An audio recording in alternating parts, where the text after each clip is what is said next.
Okay. You're listening to the Mac and Jack Sports Show on Northeast Streaming Sports.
Good morning, everyone, and welcome to the Mac and Jack Sports Show, streaming live on Facebook, YouTube, and Twitch, 8 to 10 a.m., Wednesday through Sunday. You can see our Facebook shows on Mac Sports and Northeast Streaming Sports Network Facebook page with our platforms also on Twitter and Instagram. Like, follow, comment, share, subscribe when possible. Check out the website on the macandjacksports.com called Max Insiders for information on weekly guests, articles, team public relation updates, a list of shows on Northeast Streaming Sports, our great sponsors with links to their products and services. I'm Mac with your co-hosts, the legendary Jack Hirsch, boxing writer and former president of the Boxing Writers Association of America, bringing you national sports with special focus on Northeast professional sports from New York, Boston, and Philly. Good morning, Jack. How are you doing? Good morning, Mac. Yeah, I'm coming to you live here, Jack, from Connecticut, where it's snowing. Just a reminder that winter is still around, and nice and warm in here, though. My wife makes sure of that. So I got to make my way to Florida. Yeah, well, I guess I'll stumble there from New York. I'll get I hear you. Go. Yeah. I was thinking about going to Minnesota just to make sure that winter was in my bones and in my blood, Jack, because I do like the cold weather. I like the hot weather, but I like the cold weather too. Minnesota, when we had Stu, our wrestling guest, we should have mentioned Jesse the Body Ventura, the former governor of Minnesota. That's true. I didn't. Yeah, that's right. I didn't even think about it. So today, Jack, there was a lot of sports happening overnight. Of course, the big news was James Harden getting traded from the Rockets to the Nets, and we'll get to that. But first, let's talk about the first day of hockey, where, let's see, we have games played. We had Toronto beat the Maple Leafs 5-4. Tampa Bay over Chicago 5-1. The Canucks, they beat the Oilers 5-3. The Blues beat the Avalanche 4-1. And the Flyers, our local team, our first local team to play, get goals from Farabee, Hayes, Lindholm, Patrick, Raffle, Remes. I'm trying. I got to look at these pronunciations of these players down before I go. But he scored two in a 6-3 win over the Penguins. Carter saved 31 out of 34 shots, and they start a 1-0. And in today's games, Jack, the Bruins are at the Devils. The Bruins are at the Devils. The Islanders are at the Rangers in a big local game. And the Sabres are playing the Capitals. So plenty of hockey starting off with, Jack. Yeah, well, Mac, listen, that Penguin Flyer game was actually an early game. It was a 5:30 start. Right. And that's much earlier than we're used to games beginning. And I had planned to watch the whole game. And then the James Harden deal came across the wires, and I was shell-shocked. I had to keep getting the news on the Harden deal, which we'll talk about later. So I didn't really tune into the Flyer Penguin game until the third period, and I saw the Flyers going at eruption. They scored 3 goals in 7 minutes. Yes. And it's not the same, Mac, with that imitation noise they have in the stands. I like to see the fans. I like to visually see the fans cheering, going crazy. And that's what would have been the case had fans been allowed in Philadelphia to see the home team, come from behind and have that, big surge. I definitely agree with that, Jack. And I don't know if the Flyers were that good or the Penguins aren't that good. So we'll see how it goes forward. Of course, Flyers, one of the favorites to win their division. So, Jack. A trivia question right now? Come on. No, sir. It's a basketball update, Jack. So, in basketball last night, the Mavs beat the Hornets 104 to 93. Porzingis came back. Yes, he did. Don't forget him, former Knick. Yes. For a while. And since he's a former Knick, I don't want to talk about him anymore, Jack. No, I'm just kidding. So, the Lakers beat the Thunder 128 to 99. Grizzly over Minnesota 118 to 107. The Clippers beat the Pelicans 111 to 106. Portland over the Kings 132 to 126.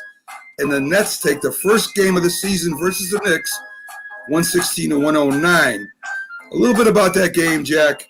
Let's see. Durant has 26 points. 6 players on the Nets had double-digit scoring. Let's see. Brown grabbed 14 rebounds as a guard for the Nets. The Knicks, Randall, again, playing great basketball with 30 points. Barrett kicked in with 20, quickly with 19. Robinson grabbed 12 rebounds in the loss. But it was just the Nets that beat the Knicks bench right at that game, Jack. Well, it's the calm before the storm with the Nets. As far as the Knicks go, Tom Thibodeau is developing the players for the future. We'll see who'll be here. Will it be Quigley? Will it be Barrett, Randall? I mean, he's looking for the right combinations. Who's going to emerge? Which players can go to the next level? That's what this season is about with the Knicks. And the Knicks have been given a pass this season. I mean, there's not great pressure on them to win. It's more about player development than anything else. I agree with that, Jack. I still think they could compete for a playoff spot. I think they have a good enough team. And as they keep growing together and getting chemistry down, I think they will have a steady, good team this year. Well, you mentioned before, because we're talking the Knicks and their coach is Tom Thibodeau, who coached the Minnesota Timberwolves. What's happened to that franchise? I know. They were supposed to be an elite team a couple of years ago, moving in the right direction. They had the pieces, and it's all falling apart. There's something like 3-8 this year. Karl Anthony Towns, the number 1 overall draft choice the year he came out, is just another guy now. Yeah. Just another guy. He was supposed to be a star in this league. D'Angelo Russell is putting up good numbers there for the Timberwolves, but it's not translating into winning. I mean, what's happened to that franchise? Yeah, I mean, for some reason or another, Minnesota always gets good players, Jack. I mean, of course, maybe because they're down at the bottom of the league, but, there's a history of great players coming from Minnesota, and they sometimes build a decent team. I mean, sometimes they're up there and competing, but eventually those players move to the other teams and go on to more success. And there's dozens of examples of that. Garnett. And kudos to the Cavaliers. When they had the number 1 overall pick, rather than take Andrew Wiggins, they traded for Kevin Love. And right. A lot of people criticize that. But Kevin Love is still with the Cavaliers, even post LeBron, and they won a championship. So their Cavs turned out to make a heck of a deal. No doubt, no doubt. So let's get to the big news for a second here, Jack, with Harden getting traded to Brooklyn. And a 14 deal between the Rockets, the Nets, the Cavs, and the Pacers.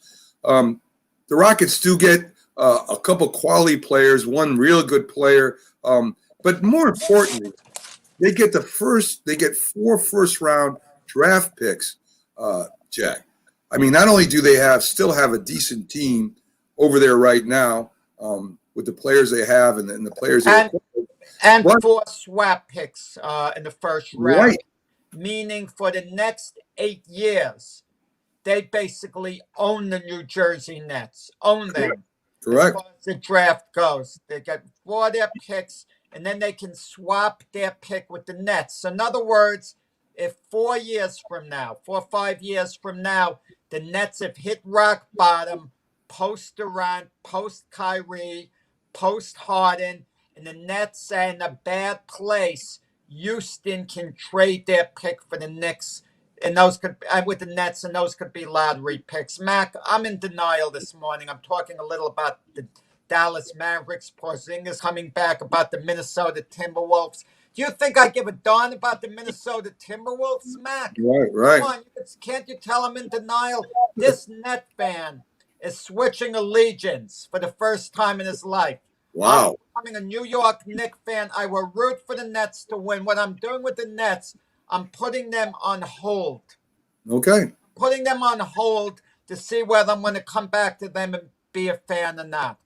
I Wow. don't want to be a Net fan. They're dysfunctional. I keep hearing about this big three with the Nets now. Big three. 1 hour before the Harden deal. 1 hour before, we didn't even know whether Kyrie would be coming back, whether they should kick him off the team. And now we're accommodating him. Big three, my behind. Wow. Come on. Yeah, yeah. I mean, listen, Jack. I mean, the biggest question is, and it has been since they acquired these two stars. I mean, more Kyrie than Durant, of course, has been the personality, has been the disruptive person that Kyrie can be on a team. I mean, he's been disruptive everywhere he's been. He actually last year asked people not to play. He didn't want the Nets to participate in the playoffs. He didn't want anybody to participate in the playoffs. He said something about forming his own league because he was upset with the NBA.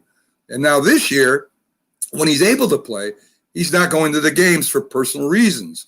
I've heard that he said because he just didn't want to play. And now, when me and you both, we believe that they should get rid of Kyrie Irving.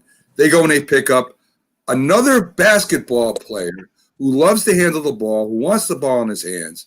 There's three of them now. And to me, Durant, hands down, is the best player on the team. There's no doubt about that. Yeah. I don't care what anybody says. But now you got another scorer.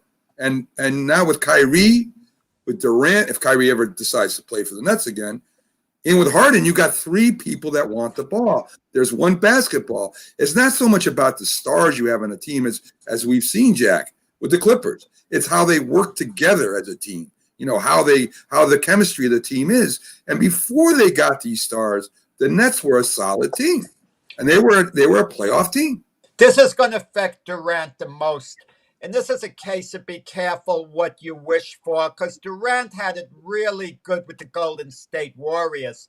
Steph Curry was the ultimate team player. He sacrificed his game for Durant, and he did it with a smile on his face as long as they can win. How do you think Durant's going to feel with Harden hogging the ball, Kyrie hogging the ball, and them not playing defense? Yeah. But he plays tenacious defense, Durant. The other two guys don't. They're going to be attitudes. It's championship or bust for the Nets. That's all it comes down to. If the Nets can win an NBA championship, one NBA championship, then the deal is worth it, regardless of what they do in these follow-up years. Even if the draft choices backfire, one NBA championship is like gold. That's what it's all about. I don't think they're going to get there. Okay, getting to the finals isn't enough. They've got to win the whole thing, and the chemistry just isn't good there. They're going to have a ton of firepower. Guys who could score. But think about the complementary players. They're going to kind of get frozen out in a way. And what the Nets gave up, not only in draft choices, okay? I mean, not only Karis LeVert was an outstanding small forward who could start on most teams, and he was getting better. And he's only 26 years old. But the thing that killed me in this deal, too, they give up Jared Allen. Yeah. Jared Allen's only 22 years old. He was averaging 11 points, 10 rebounds, and he was going to get better. He was going to be a 15 rebound a game man, 15 points a game, and more importantly, he was going to clog up the middle, so defensively he would make it so much harder for teams to drive to the basket. He was the perfect guy to have there, and they get rid of him for in this Harden deal. I mean, it just I don't like it. I don't like it.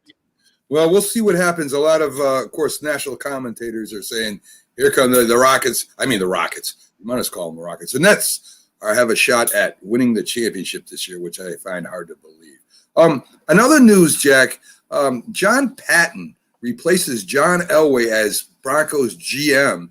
John Elway, of course, took over the GM. They had a lot of big hopes because, of course, he was a star there in Denver, and, he was a great quarterback. And it goes to show just because you're great at football, at playing football, doesn't make you not only a great coach, but it doesn't make you a great GM also. Well, John Elway, let's not forget, they went to a couple of Super Bowls with him as the GM, and they won one. Right.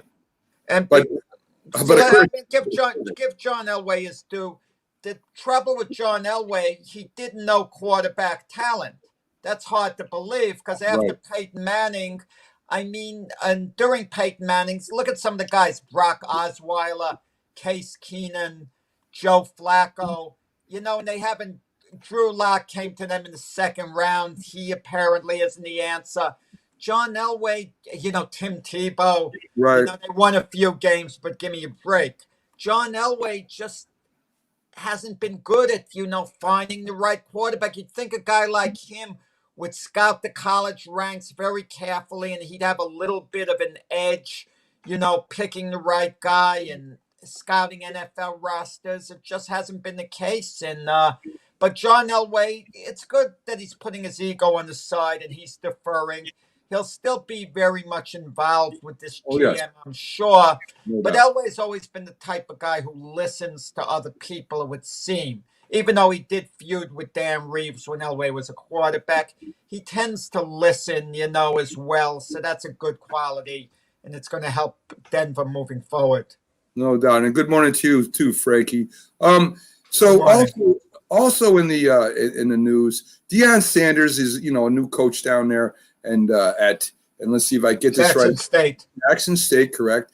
And he's upset the way the whole college system works. As I've spoken up on many occasions how unequal it is, not just in recruiting, but the equipment, the field condition, the training equipment. The bigger schools, they get all the donors, the people that have been there before giving donations to the school, where the smaller schools, of course, don't. And not that he hasn't been raising money for Jackson State just because he went there, but just the inequality of Division I, Jack. And when I mean Division 1A, I'm talking about like UConn and UMass. They can't compete on the bigger scale.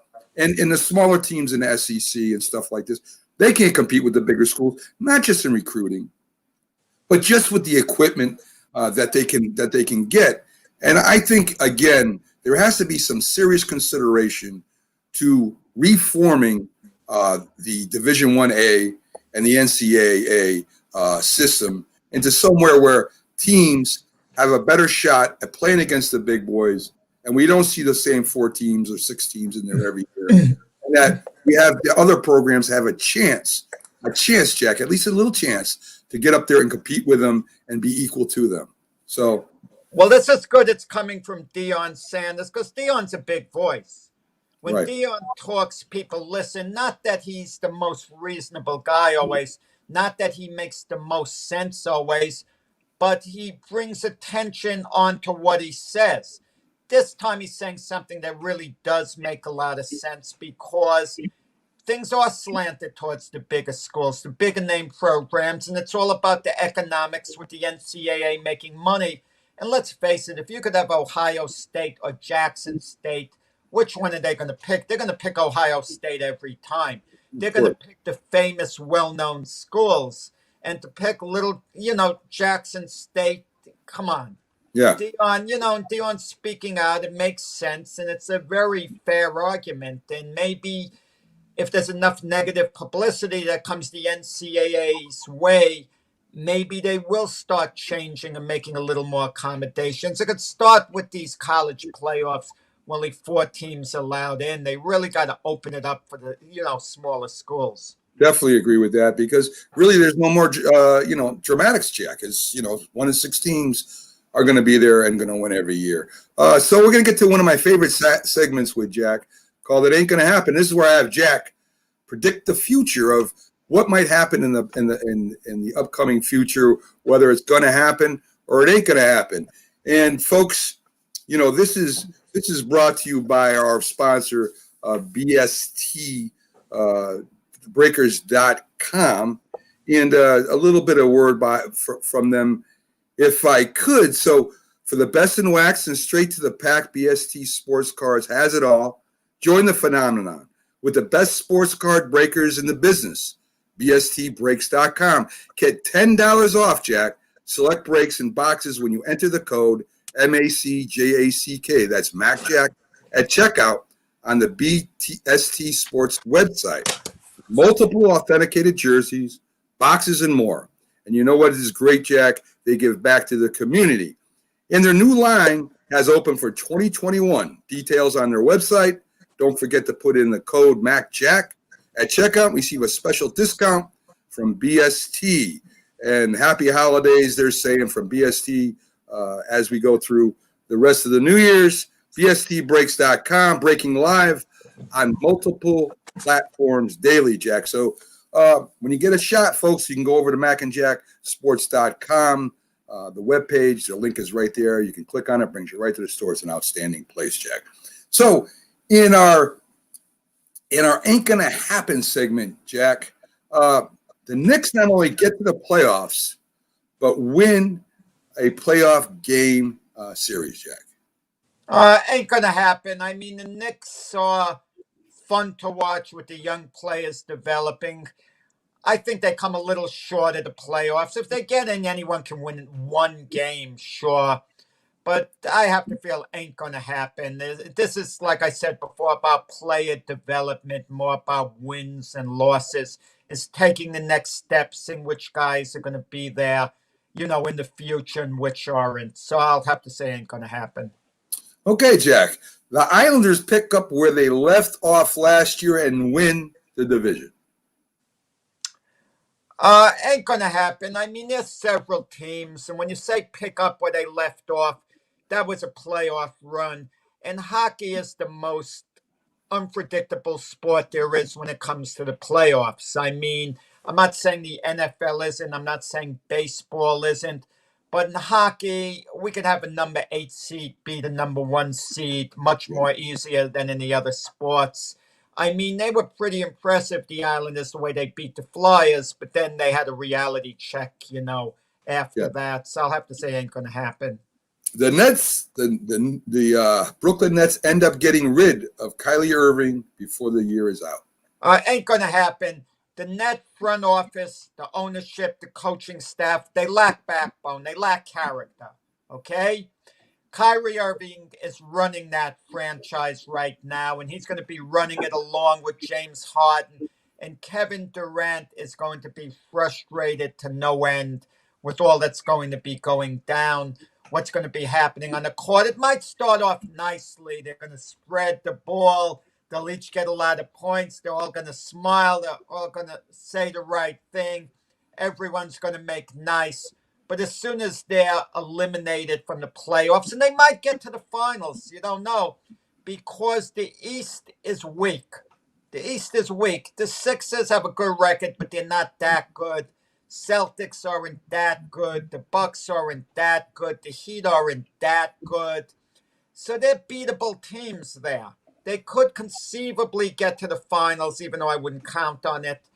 But they'll keep Kyrie on, and Kyrie will have more stuff going on from Kyrie, who's become a bit of a drama queen. But I'll say this, in all seriousness, there's a concern over Kyrie's mental state. Yeah. There is a concern, and I would look carefully into it and work along with him because they're on the if they're not underlying issues, then Kyrie's just a spoiled brat. But my concern is that there could be underlying issues, and I would want to help that young man the best I could. Yeah, I mean, he's got enough money to pay for any doctor that you could set him up with, Jack. The Mets end up playing the Dodgers for the National League pennant, Jack. I mean, it ain't going to happen. I mean, it could happen. I mean, how could you predict? It's so hard to predict two teams. That's the segment. Two teams, but every year I sit down, since I've been a kid, and I write down my predictions, and I wrote down last year the Dodgers would beat the Rays in the World Series, and the Dodgers beat the Rays in the World Series. Uh, you have to ask me that, Mac, about a week before the season begins. I mean, I haven't sat down, written down my predictions. I don't know who I'm going to pick to win the division or who's going to go further between San Diego and the Dodgers. That's a more compelling question. That's a good point. Padres made the two big moves, getting Blake Snell and Yu Darvish. To add two aces to their staff like that, and Yeah. let's see what the Dodgers do with the remaining free agents available, what the Mets might do. It's very possible it happens, but if I have to answer one way or another, I'll have to say ain't going to happen, but see me later on that. Well, we'll see if the question comes up again, Jack. The Blue Jays win the AL East, Jack. Again, see me later on that, but if I had to answer, You have to. I had to answer right now, my feeling is it's going to happen. If I had to answer right now, every franchise is due for this little dip now and then. And this is the first time in, wow, over a decade, in 2 decades, I get the feeling the Yankees are due for a little dip. Are they going to get the same season out of Luke Voigt this year? I doubt it. The same season out of Gio Urshela, who's injured in the offseason, but he'll be ready. I doubt it. And the pitching staff is a bit unstable there. And we don't even know whether they're going to have DJ LeMayo back, which would be, bad hit if they didn't. We don't know whether Gary Sanchez could regain form. So my feeling is if the question was, are the Blue Jays going to beat the Yankees? Are the Blue Jays going to win the division? I got to say going to happen because the Red Sox and Orioles sure as heck aren't going to beat them out for first. Okay, so you already answered this, but this was written down, and these are done ahead of time, Jack, as I prepare them for the week.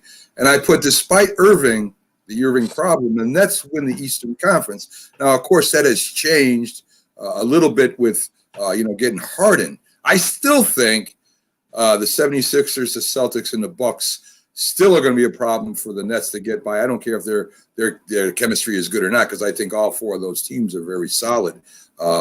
But solid, but beatable. They're not on the par with the Lakers. No, they're not. I mean, not saying that the Bucks, if they with the moves they made this year, couldn't compete with the Lakers. I think they could. So instead of the question being, will they win the Eastern Conference? The question is, do they go to the championship? The Nets this year. Yeah. I picked them in the beginning of the year based on Kyrie having his head together, them going to the finals. I'm going to have to say ain't going to happen. It's a dysfunctional organization. It could happen. But this Net team, you know who they remind me of? In the early 80s, the Philadelphia 76er team, not the one that won the championship. I think it was around 1980, the Sixer team that lost to the Portland Trail Blazers in the finals. They had a stacked team. Dr. J, George McGinnis. I mean, they had the personnel there the way the Nets did, but they had this quota system where the ball had to be distributed evenly, where, everyone was conscious of their numbers. And I just don't see with this big three with the Nets. We don't even know is Kyrie Irving going to be a full-time, a part-time player, what the deal is. We don't know is James Harden going to play defense. He will in the beginning. We don't know is Kevin Durant just going to get tired of the whole thing. And we just don't know. But I can't see this being a happy threesome for the next 3-4 years. I just don't see it. But for this 1 year, maybe Kyrie gets it together. Harden's there. Maybe all cylinders are going. But keep this in mind, Mac. What's James Harden ever won? He's never been to the finals. He had John Wall with Houston. They didn't do too well. He had Chris Paul when he was with Houston. He didn't do too well. There, Russell Westbrook there. He didn't do too well. Okay, and what's he ever won? Yeah, Kyrie Irving, outside of being with LeBron, what's he ever won? yeah, Kevin Durant, the times he's won, and Durant to me is an all-time great. He went to a Golden State team who the year before set an NBA record for the most victories with 72 during the regular season. very true. Let's see whether they can gel or not. Listen, getting to the finals is a question. Are they going to get to the finals? Is it going to happen? I'm going to take a guess. Let me backtrack. It's going to happen. Let's say that I'm going to pick the Nets to get to the finals, lose in the finals, and not get back there again with these three, and the trade will wind up being a bad one. If you want to I have a feeling that it's not going to work out as they think over there either. I think the trade made a lot of sense for Houston. I mean, I think whoever is the GM of Houston that made this trade together, I don't have his name off the top of my head, but I'm telling you right now, that was one heck of a trade. Well, they got Victor Oladipo from the Indiana Pacers. Right. They flip-flapped, Karis LeVert on that deal as well. And Oladipo was a two-time All-Star in 2018 and 2019. And, of course, they got the 4 number 1 draft choices. They got a couple of role players, nothing to brag about. But they're set up with draft choices, in the future. Now, the first year or two, the first couple of draft choices they get from the Nets aren't going to be anything to brag about, because the Nets, as dysfunctional as they're going to be drafting high. They're not going to be in a lottery situation for the next couple of years, not until the wheels come off this threesome bus that we have, but that won't be till about 3 years from now. But this net deal smells like a Kevin Garnett, Paul Pierce, Jason Terry deal. But keep in mind, even with that deal, the Nets were a good team for 2-3 years. Yes. They were a good team. Those players did improve the Nets. It just didn't put them on a championship level. It should be pointed out that Jared Allen, along with Taurean Prince from the Nets, in the 3-way deal, they're winding up with the Cleveland Cavaliers. And the Cavaliers are starting to build a nice nucleus with young players. They have those two. They have Sexton. They have, Kevin Love, outstanding veteran. So they've got this nucleus there. They got Andre Drummond for the time being. He might leave at the end of the year. So they're building a nice little nucleus there at Cleveland. So let's not forget that. Yeah, definitely. I mean, listen, Jack. I mean, a lot of people, they look at the big headline and say, "Oh, look at Harden went there." But you know something?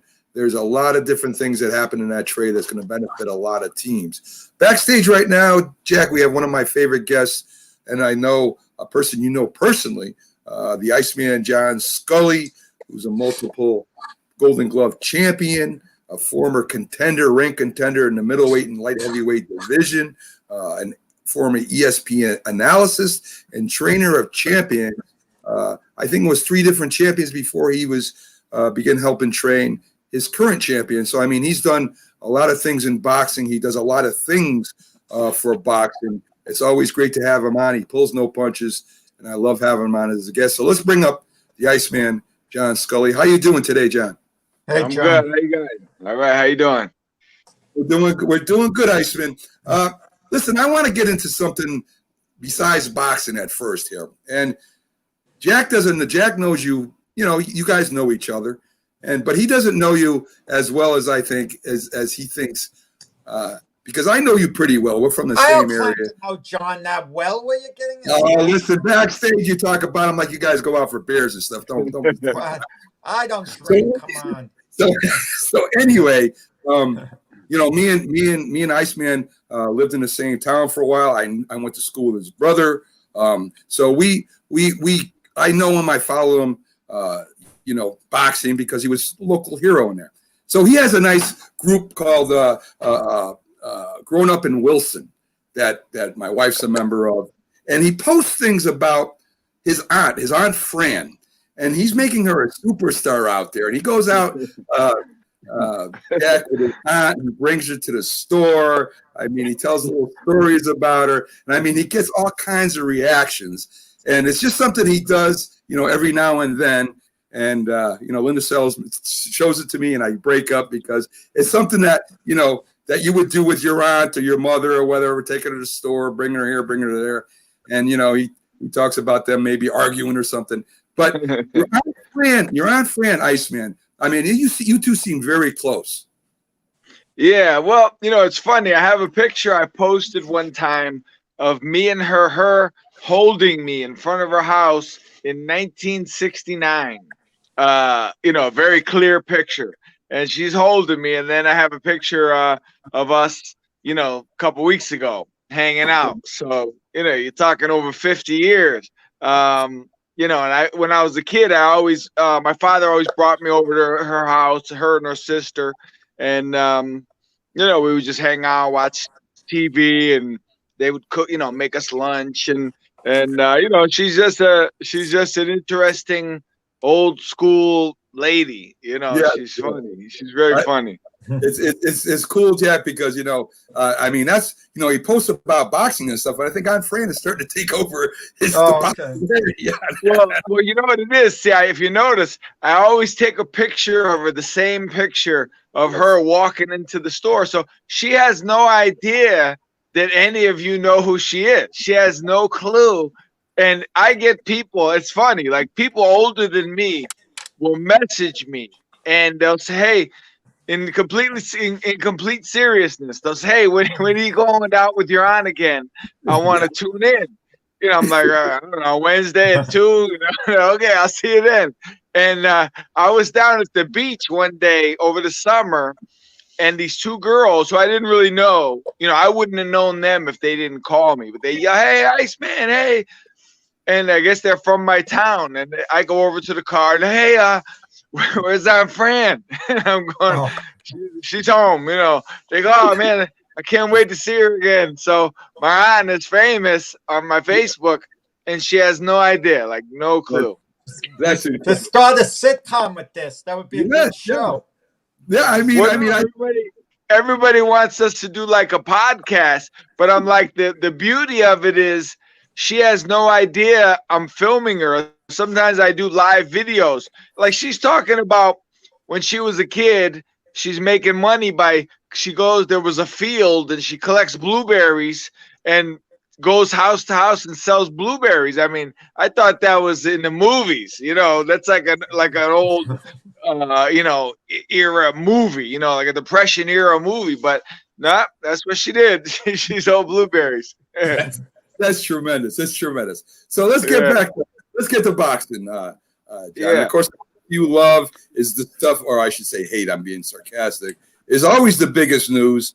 Eddie Hearn comes out again. Is Eddie Hearn the new, is he the new promoter like King, Don King? And I mean, he's always in the news running his mouth about, this and that, and fights shouldn't be like this and fights shouldn't be that. Is he the new Don King is he the present day Don King?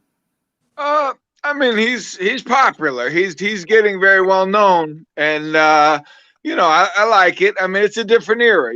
Aram's still around, but you got Heyman and you got Eddie Hearn, and so it's just we're ushering in a new era, and he's at the front of it. Eddie Hearn does business with DAZN, and Aram does business with ESPN, so that's kind of like that line in the sand. You mentioned King Mac, and John will get a kick out of this. This really warmed my heart. King is close to 90 years old. He's promoting again, looking to put on a show in Florida and in the Fort Lauderdale area near there. And one of the fighters, Emmanuel Char, they're fighting for this nonsense interim heavyweight title. But Char's complaining that King is trying to rip him off. It's like old times. King is coming back at around 90 years old, and we haven't heard that talk in a while, and that kind of warmed my heart. Okay? Yeah. That's great. That's funny. It's actually funny. Yeah. But that fight is all that's wrong with boxing. That fight with who I don't even know, Char and the other guy. They're fighting. One of them is the WBA champion, I guess, which I didn't even know. The other one is the WBA Trevor Byron, I think the other guy. Yeah. interim champion, and they're fighting to unify but the interim is not necessary because the other guy's active. It's it's insanity. John Mack, I think if everything goes according to plans, these are the rumors, John's going to be live at the Fury fight with Joshua, because the talk is on the undercard, okay, the chief supporting fight, Artur Beterbiev against Dmitry Bivol, the unification light heavyweight title fight. So it remains to be seen whether that happens, but there's talk between Arum and her, and they're putting on like a mega show, Nice. a good solid undercard. That would certainly be a very good undercard fight for sure. So that'd be a dream. That's for me. That's like the dream match is those two. Then would you have a good seat, John, for Joshua and Fury afterwards? Because that would be following. So yeah. I guess it would be in England. That would be my guess, because England would be the natural place. But who knows? Right. So John. So anyway, Eddie Hearn says that there's doubting that Golden Boy and Mayweather Promotions will be able to get together to put on a premier fight here. And because of the issues of DAZN, as Jack said, in Showtime, and neither will green light the fight on either network. And I'm thinking, I'm seeing if I got my notes right here, but they're talking about, I think it's Teofimo is one of the fighters. Teofimo Lopez, yeah. Yeah. And the fight between, I don't know if it's Davis. I'm just trying to recall what the fight was. Hank Davis. I think it was Davis. They're saying Davis. Yeah. Yeah. So he's saying that, just because of the issues of the promotions and networks would stop a fight like this. And is that exactly what's going on now, where instead of using maybe a local neutral network, not a local, but a neutral network, ABC, CBS, Fox, I don't care who, why can't they take this to a neutral site and both get their cuts and put the fight on? You would think, but that's what's part of what's been wrong with boxing. It'd be like if the Yankees were with ABC and they only showed their games on ABC, and the Red Sox were only on NESN. And so they decided, well, we're not going to play unless all the games are on ABC. And the Red Sox say, no, only NESN. All right, Bobby, we're not fighting. We're not playing. We're not playing against each other. So, that's where we're at. These promoters, Mac, John, they have relationships with the networks, so it goes beyond the particular fighter. For example, Teofimo Lopez has done all his fighting on ESPN.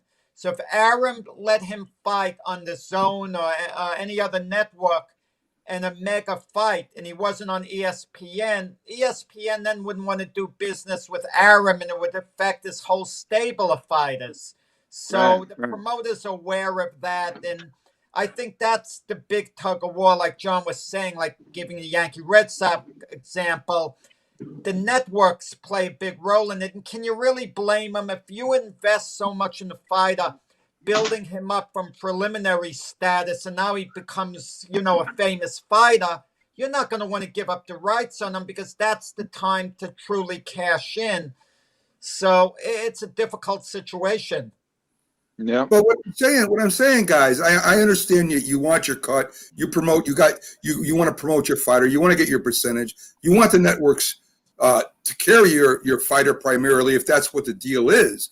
But doesn't that affect the future fights? I mean, doesn't it hurt you in the long run? It might help you currently, but I mean, if you want your fighter to make as much money as possible, if you want your biggest cut, if these networks want more money for your fighter to be on, would it make sense to have them fight the best fights, whether it's on their network or in another network where you're getting a cut off of?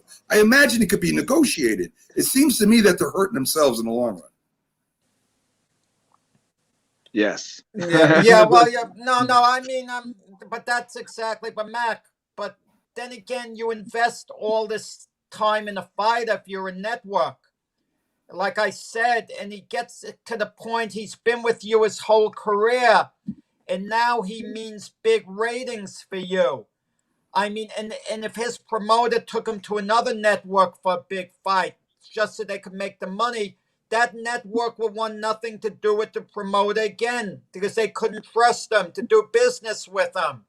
Okay? That's why these promoters are loyal to the network. That's why Bob Aaron's going to be loyal to ESPN no matter what. Anything he does has to involve ESPN. Sometimes a fight gets to be so big that they allow both networks work something out, like in the case of Pacquiao and Mayweather. Okay, Showtime, HBO, or whatever, they were working out with their pay-per-view affiliates. I mean, if there's enough money in the pot, at the end of the day, they could work something out, but only if it's the biggest of mega fights. All right. So I just don't get it. And I just think it is. Yeah, I don't get it, and I'm supposed to know about it. I mean, so either. Just, so guys, and I'll ask John, Jackie know this as well. Who is the biggest division in boxing? I mean, is it the WBC? Is it the WBO? Is it the IBF? I mean, sanctioning body, you mean? Yeah, the biggest sanctioning body. Who would be the biggest? I mean, I know they're all three. They're all three pretty big, but who would be the biggest? John's got to be careful. What title does Batebiev hold? I forget. I know he's one of the light heavyweight champions. I mean, well, he's the IBF and the WBC. We've got two, IBF and WBC. That's pretty pathetic that I'm asking, because I mean, I know the players all about them, but sometimes I forget which alphabet title they hold in particular. Right. I didn't want John to be in the spot of saying one's bigger than the other, because he's involved with one of the champions. Right. So that wouldn't be, if he mentioned another sanctioning body, that wouldn't come across looking good. So I'm kind of trying to protect you, John. I mean, here's the thing, honestly. We're the WBC and the IBF champion. I think, from my experience, just growing up in boxing, if a fighter had a choice, I think most of them would choose the WBC title. That's probably the most prolific, and it's just the one they recognize the most. But really, I would say at this point they're all pretty equal. I mean, if you're a champion of any of the top four, you're pretty legitimate. But I think in their heart of hearts, I think the WBC would be the one they would gravitate towards. No, I agree with John. In the WBC green belt, they like. I got to tell you guys a little story. In 2014, out in Las Vegas, we had the dinner from the Boxing Writers Association of America. I was the president at the time, and Paul Williams, who was partly paralyzed in an automobile accident, a motorcycle accident, was being given the award for courage in overcoming adversity, okay? And I had Mauricio Suleiman there, the president of the WBC, and we planned it out that Mauricio would present Paul Williams his award, but surprise him with a championship belt, a green belt. Paul Williams was like a little kid holding that belt. I mean, the next day I'd see pictures of him in his room holding the green belt, and it really warmed my heart. And it was a wonderful thing the WBC did, surprising him, giving him the belt. So when you talk about championship belts, I don't even know, John, what color the other sanctioning body belts are, but you hear them talk about the WBC green belt. And I was given an award once, and the WBC was giving out medals, WBC medals, the equivalent of a gold medal. I have it, and once in a while for kicks, I just put it on and look in the mirror with it on. So, these belts, medals, they mean they mean a lot. And the WBC ones, they kind of carry a little more, clout, I think, than the others. Yeah, I would say so.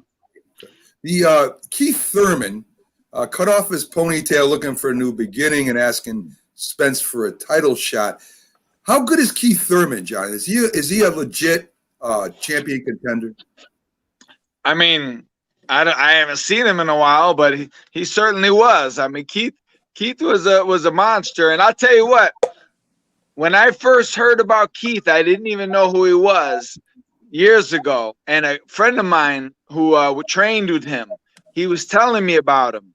And he told me, he said, man, this kid in our gym every week. And he said he's only like 17 years old. He goes, every week he knocks out somebody in the gym. Like pros, it doesn't matter who it is, grown men, it doesn't matter. Every week somebody's getting knocked out by this kid, Keith Thurman. And that's why when Keith made it big, I remembered who he was because I had heard all these stories about him from the guy from his gym. But Keith is good. I mean, Keith is very good. I mean, he's, it's too bad he's missed his prime, a big part of it. It's really too bad. People have forgot about him. I think a lot of new boxing fans probably don't even know who he is. but he's good. If he's on his game, he's the problem. Yeah, for sure. Losing his last fight, getting edged out by Manny Pacquiao, that's a fight that he needed to really get to the next level, more or less. I get the feeling with Keith Thurman, you would know about stuff like this, John, with fighters' mentalities a little more than I would. Some of them get to the point where they become a little more businessman than fighter. They do it because it's a job. They analyze things very carefully, what they can make. And I get the feeling Keith Thurman has entered the businessman category. He beat Sean Porter, Danny Garcia, then loses to Pacquiao. He must have made some very nice money during that time, especially a fight for Al Heyman. Al Heyman had been known to overpay. And now he's mentioning he wants to fight Errol Spence. Why? When Keith Thurman was on top, he kept ducking Errol Spence. And now he wants to fight him. And I think that's the businessman part. And I'm figuring, okay, I can make two to 3 million fighting Errol Spence. Even if I lose, I can then retire and I can buy a condo. I think he's entered that mentality. Am I wrong or what? Well, I agree with you 100% on the fighters becoming businessmen. And you see so many guys like fighters when they start talking about pay-per-view buys and all this stuff. Oh, well, this one only did 300,000 buys. And I said, come on, man. You lose. I get turned off by that. I understand looking out for your interest in those type of things, but it's a turn off. I like the era when guys were only about, I want to knock this guy out. I can't wait. I can't wait to get in the ring with this guy. I want to knock this guy out.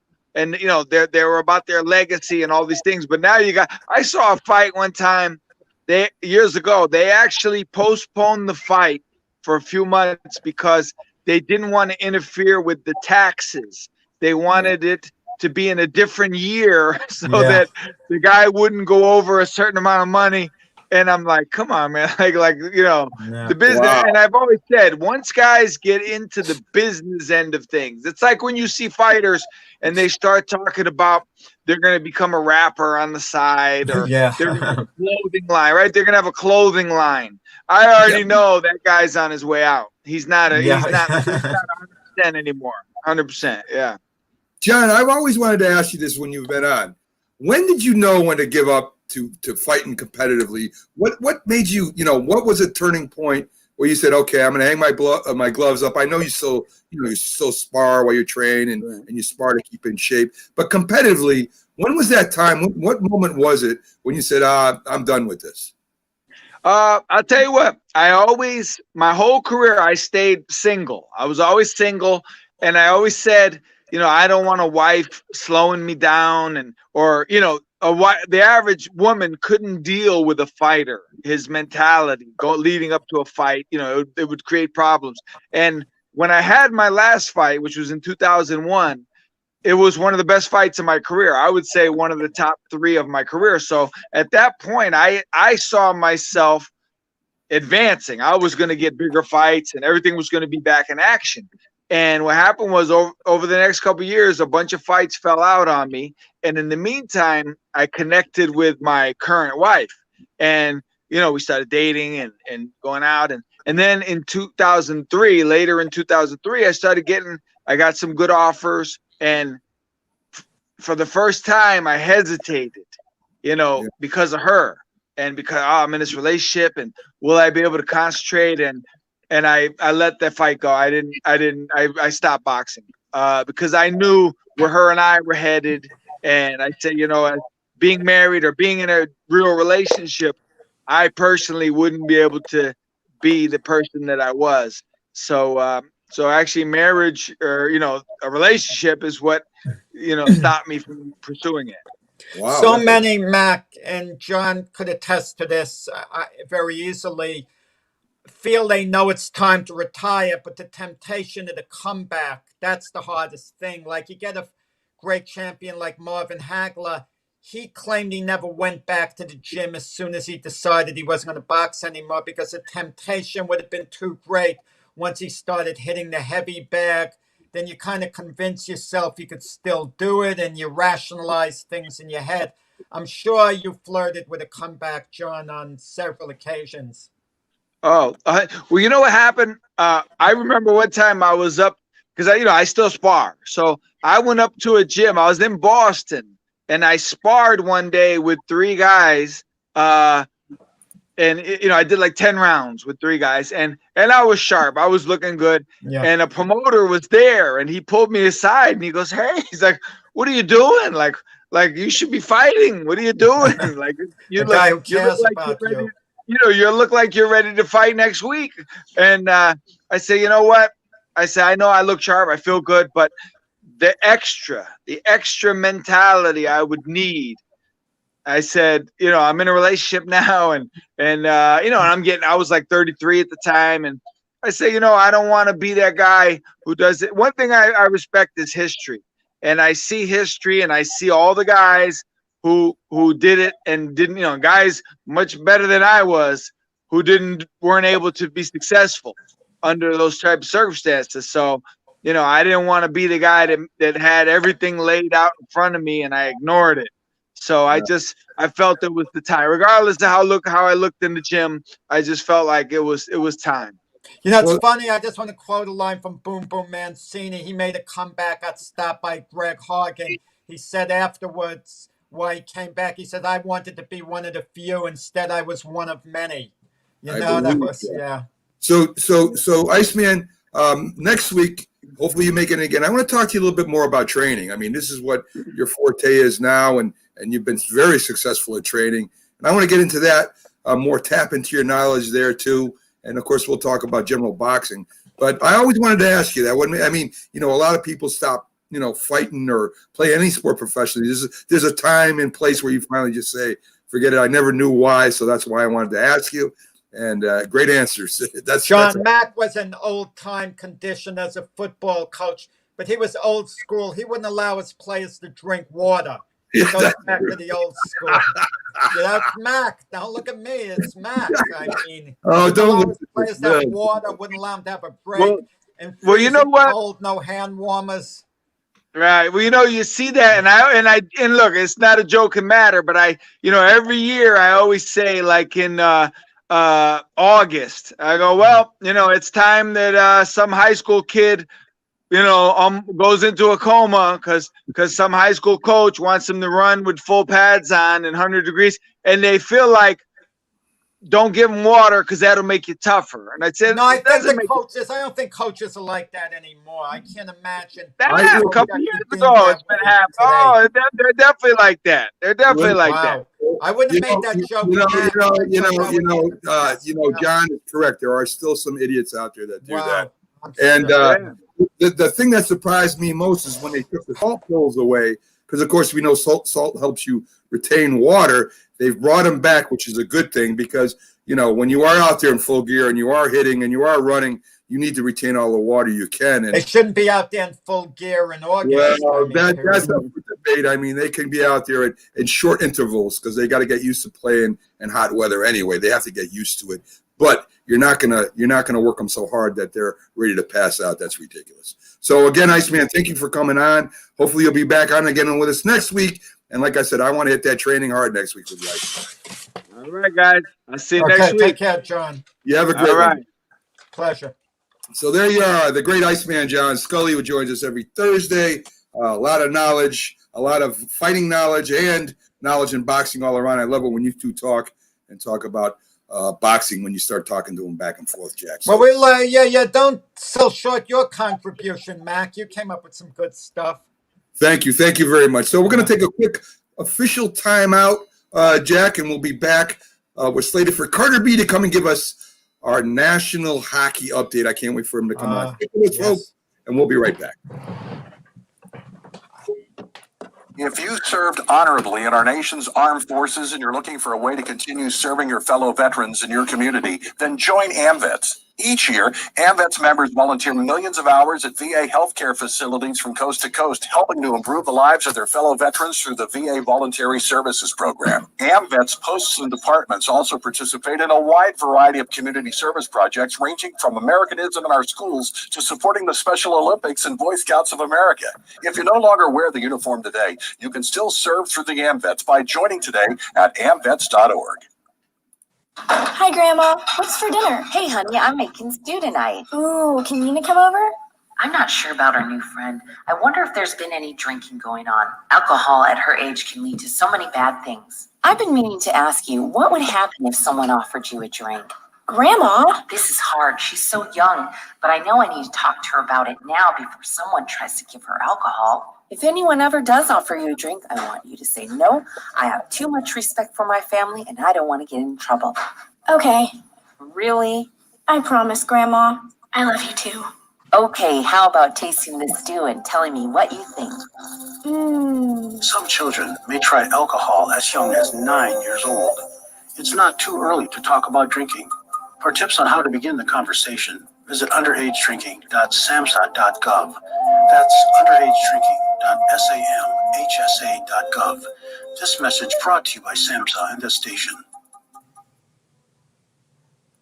When you hear the word asthma, you probably think of shortness of breath, coughing, or inhalers. Lots of things can trigger asthma, but the fact is that asthma doesn't just attack, it can kill. But with proper medical management, asthma is controllable. If you experience shortness of breath, wheezing, tightness in your chest, or persistent nighttime coughing, you may have asthma. See your doctor and get the facts. You'll breathe easier. For more information, call 211 Info Line. A message from the Connecticut Department of Public Health, keeping Connecticut healthy. If you talk, and they will hear you every single time. Oh, we're getting killed. Yeah, well, Kyle's not here. How come? Kicked off the team. Didn't Tim tell you? Kyle and some other kids got caught drinking there in the park a couple of nights ago. Really? Yeah. Zero tolerance. He's out for the season. Come on, it's the first offense, right? That we know of. But why should that matter? He knew not to drink. I made it clear to Matt, that's what we expect from him. What have you said to Tim? Nothing really. You know, a lot of kids tried at this age, so. Yeah, well, a lot of people do. I'm not saying that Matt's going to be this perfect kid. I don't tell him what we expect and why he shouldn't drink. How's he going to know? You think kids that age really listen? They never admit it, though. But they hear more than you think. Talk. They hear you. For more information about talking with kids about underage drinking, visit underagedrinking.samhsa.gov.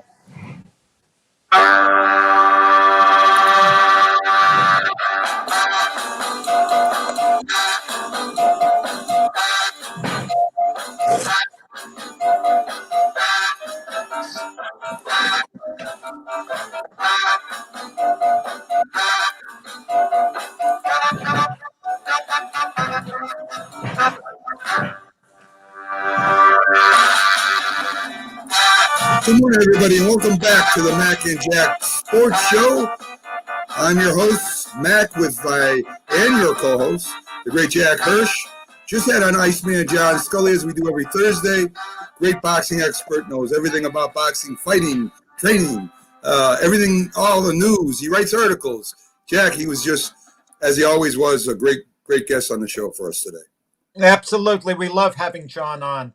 And up next, we have our favorite guy in the hockey world. On Carter's coverage of the NHL, we call a segment where Carter B comes on and he gives us all our hockey news. And I mean, we've got a lot of hockey stuff to talk about. We're going to talk a little bit about the Rangers. And more importantly, we're going to talk a little bit about hockey because it just started, Jack.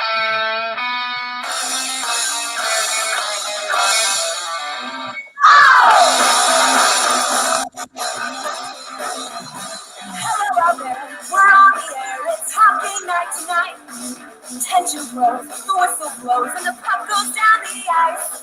The goalie jumps. Yes, sir, the hockey song, just to introduce Carter on, because we've been using the Ranger theme song, and not that he was upset with us, but, we figured we'd make it more even for him. So there you go, the hockey song. We got Carter B on. And Carter, I mean, how excited are you that, hockey started yesterday and a lot more games today, and the local team, the Flyers, came through. They beat the Penguins.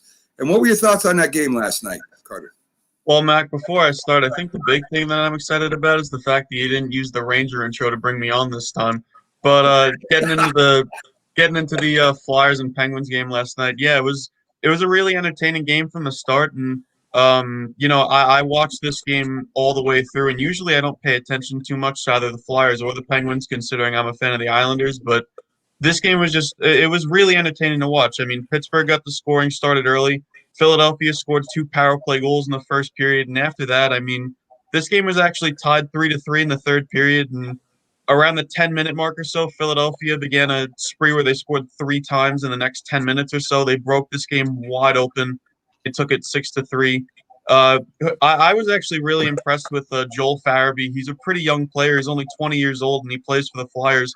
He had a goal and 3 assists for 4 points in that win last night, so I thought he looked really, really good. I'm excited to see what he can do this season. Yeah, I mean, there were other ones on. Of course, we gave the scores of those games. But back to the Flyers real quick. I mean, they're one of the favorites to win the division. The Islanders, I think, are up there along with the Bruins. The Rangers, of course, have an outside chance. They had a decent regular season last year, but got swept in the first round. So let's get to the Rangers, and then we'll jump back to the games last night. So the Rangers last year, they were 37-28-5 in the regular season. A decent season. I think they finished 11th. Their head coach is David Quinn. They got 3 goalies. They got the young one over there right now, which is let me get to him real quick. I know it's Igor. His last name is very hard to pronounce, so I just like to call it Turkin. Yeah, I think I'm not sure. Is that right? Is that the right pronunciation, Carter, for his last name? It's just Shesterkin, yeah.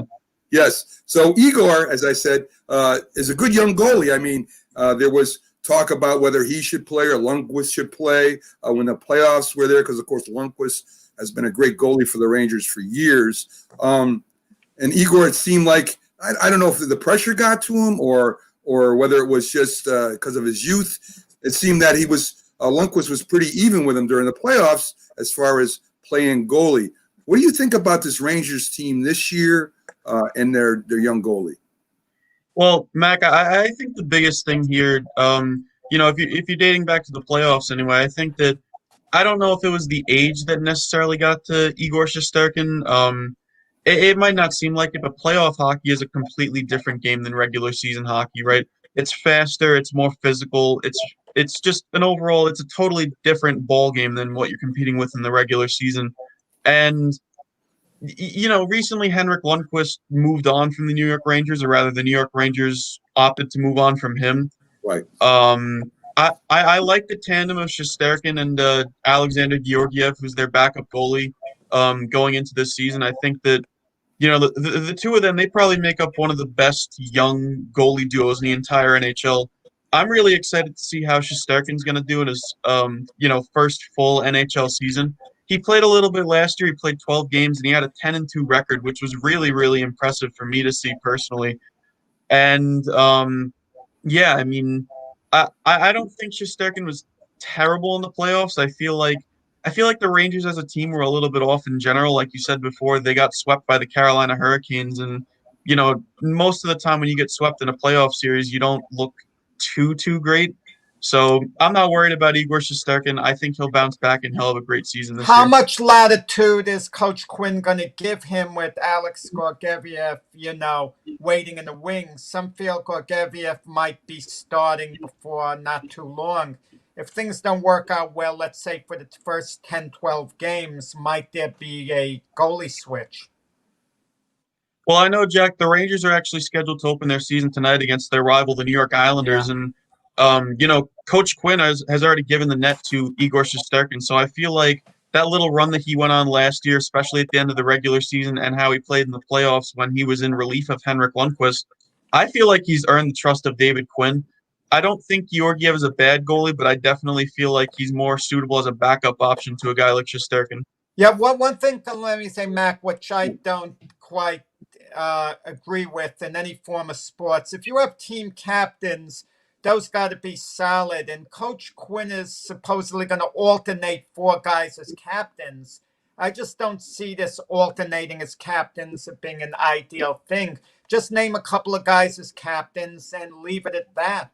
What do you think of the alternating? Mac, what do you think of that alternating team captains? I think that it should be decided on before the year in all sports, and those are the ones you trust communicating your message to the team. I don't know if alternating captains would get the message across as much as if you just named 1 or 2 people. I don't know. What do you think, Carter? Well, guys, I think the big thing here, I agree that I think, if you're going to name a captain of a team, you should pick one player and, just give them the C on their jersey. Yeah. I think the big thing with the Rangers is that they don't know who they want to name the captain yet, right? As of right now, I feel like they have I know that Coach Quinn was saying that they're going to have 4 alternates rotating throughout the course of this season. However, in my eyes, I think there's really 3 options for the captaincy. I think Mika Zibanejad is the odds-on favorite right now if we had to put betting odds on it anyway. I think after that, Chris Kreider has been there for a while. He was there during the 2014 Cup run. And then if you're looking at a guy like Artemi Panarin, he was absolutely sensational last year. I don't know if I would necessarily give Panarin the C only because he hasn't been in New York for that long. But if that's the option that the Rangers decide to go, it's definitely not a bad one. I agree with that. No, it's not getting a buzz, which you would hope would get a buzz. The Alexis Lafreniere era is beginning tonight, but it's not getting that buzz. Like if he's truly a potential superstar, you'd think this is where it starts tonight. There'd be a certain excitement. Instead, the city's talking more about James Harden. But that's just my thought. You get a 19-year-old phenom, the number 1 draft choice. Yeah, what are your thoughts on that, Carter? Because I was going to bring that up just then when Jack brought it up. I mean, you got the first-round draft pick. He's supposed to be, a franchise player, if you will, that he's going to be there for a lot of years and give you really good hockey. What are your thoughts on him starting this year? Is he going to play? Is he going to come right in and play? Are they going to bring him in slowly? Are they going to put him, on what line will they put him? What's your thoughts on that?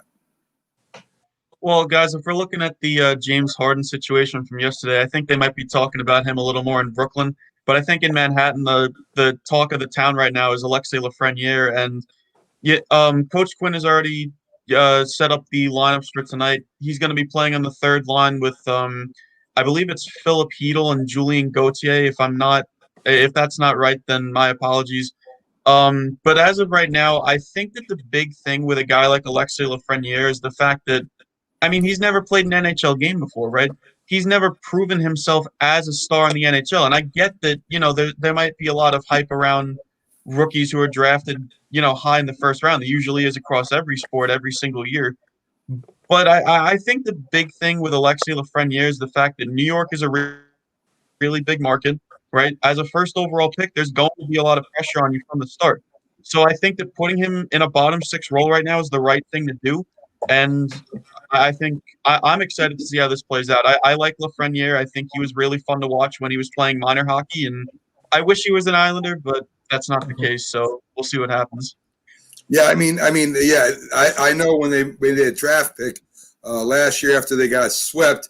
The excitement went from we didn't do too well to look who we got, and so it turned kind of the whole attitude of the Rangers fan base around.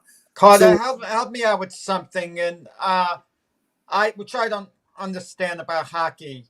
When did they start having defensive coordinators? Because to me, hockey, offense, defense, you're up and down the ice. It's not like football where you're just on one side of the ball, or baseball on one side of the ball. Good question. How does it work, defensive coordinators? I just don't get it. The Rangers have one, Jacques Martin.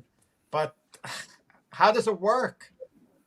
So, Jack, I think the big thing here is you're looking at what kind of strategy the head coach likes to play, right? If you're going off of a team like the Islanders, for example, Barry Trotz is their head coach, and he likes to play a very defensive role.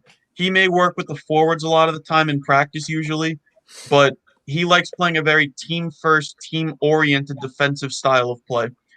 Usually, how in the NHL is normally you have one coach, whether it's the head coach or one of the assistant coaches, who works with the forwards. You have one that works with the defensemen, and you have another one who works with the goaltenders. So, unlike in football where you have an offensive and defensive coordinator, you have a separate coach for each position on the ice, and that's how you can get these players to really develop into what they're expected to be.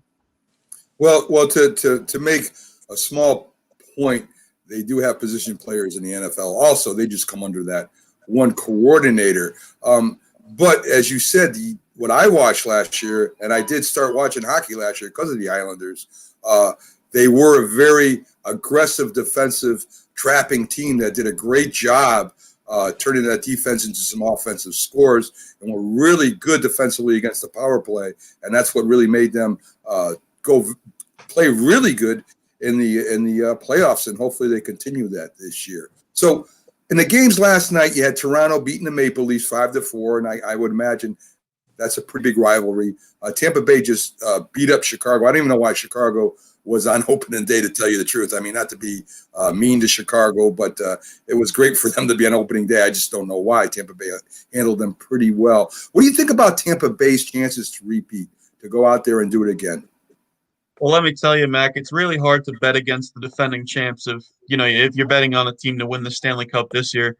I thought Tampa Bay looked really, really good last night. And to answer your question as to why the Blackhawks were on opening night, it doesn't really matter how good the team is. It's more the fact that the Blackhawks are an original six team. There's a lot of fans and a lot of media attention surrounding the Blackhawks. So generally speaking, they could be the best team in the league. They could be the worst team in the league. They're going to get media attention and they're going to get nationally televised games pretty much every season. So, but that's not what we're going to get into. We're going to get into the fact that Tampa Bay absolutely beat them up, like you were saying, Mac. And Steven Stamkos, I thought, looked really, really good last night. He scored and he had 2 assists. And one guy that I was really impressed with as well is Andrei Vasilevsky. And he made 22 saves. He had a .957 save percentage. He looked like his vintage self. He looked incredible. Even though the Blackhawks don't have the most scoring power up front, I really like the way the Lightning played last night. Teams tried to get younger all the time anyway, but because we have a 56-game schedule, I think it's 56 games, right? And it's really going to be jammed in because they want to get to the playoffs on time, and hopefully there are no delays because of COVID this season. Is it more important this year than in past years to have a lot of youth who could maybe handle that schedule a little better? Are the GMs and coaches thinking along those lines because of the games being jammed in? I think the goal here, Jack, is to always get younger. You obviously always want to have a young, fast, exciting team in the NHL, but that's not always the case. And I think sometimes there's only such a short window that you can see some rookies play, right? I think if I had to guess anyway, I feel like most coaches would generally opt for a roster that includes more veterans than younger players.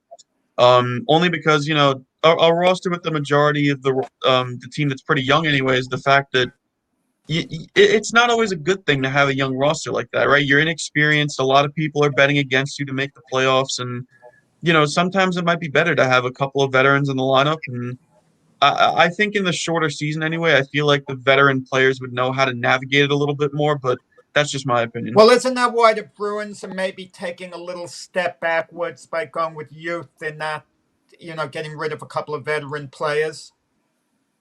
I think the main thing with the Bruins right now is the fact that David Pastrnak is still out with an injury, right? He's only 24, so he's a really young player himself. And the thing with Pastrnak is the fact that he was one of the best players in the NHL last year. He was lights out good. He had 95 points in the time that he played with Boston. I don't really think that it's more the Bruins are dumping younger players to get older, but I think that they had to get players to fill some of the holes that they had in their lineup. If you're looking at their defense anyway, the fact that they were able to drop Zdeno Chara or the fact that they did drop Zdeno Chara, I should say, I think that helps a lot. I think Char was a little bit slow, although I do think he is productive still. But I think it'll be entertaining to see what happens. There's a lot of young talent in the league this year. Well, you talk about certain GMs, presidents. Cam Neely, of course, he's in charge of. He's a GM for the Bruins. John Davidson is the president for the Rangers. Iconic players for franchises. Are they given more latitude in front office roles than other people who weren't iconic players who, didn't have a link to the organization in the past? I don't think so, Jack. I think, every GM tries to treat every single player the same nowadays. And, you could be a first overall pick with is all he the only potential. giving them more latitude than he would to someone else? I wouldn't say so. I think the leverage is all the same regardless of what situation you're in. So Carter, I'm not trying to read a lot into this. It's only the first game, but the Blues did beat the Avalanche 4-1, which is a pretty good score. Avalanche was very competitive last year. Do you see them staying competitive, maybe still having a shot, or do you think they take a step back this year? No chance I see the Avalanche taking a step back. I think they're still one of the best teams in the NHL, and as we all know, even the powerhouses in some of these big, professional sports leagues have down games sometimes. I think this was just a little bit of I guess you could call it a dud for the Avalanche, and I think they'll be back in the next game. This is definitely going to be a team that we're going to see deep into the playoffs come May and June. Speaking Definitely. of that, Mac, also, what I want to ask Carter, what team, if there's an answer to this, is most affected by the lack of fans?